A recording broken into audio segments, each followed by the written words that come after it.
Atlantiques Gallery brings to you a professionally restored and framed artwork, portrait of an old man Christian Wilhelm Ernst Dietrich, 1712–1774, oil on panel, ca. 1740–1770.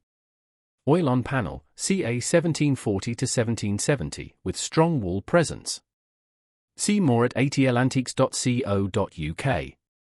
Its appeal begins with the sitter, the face, costume and pose create a direct period presence, the kind of image that holds a room without needing explanation. Look closely at the full composition, then at the details, composition, restoration, framed presentation. These are the qualities that give the painting its wall presence and collector appeal. The catalogue notes strengthen the story of the piece, connecting its composition, subject and visual language with related works and the tradition behind it. Its restoration adds to the sense of care around the object, bringing the surface, color, and presentation into a condition that invites confident inspection.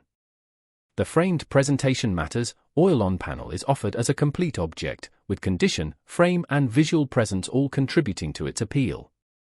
For a collector, this is an opportunity to acquire a visually strong, professionally presented artwork with character, documentation, and a clear route to inquiry.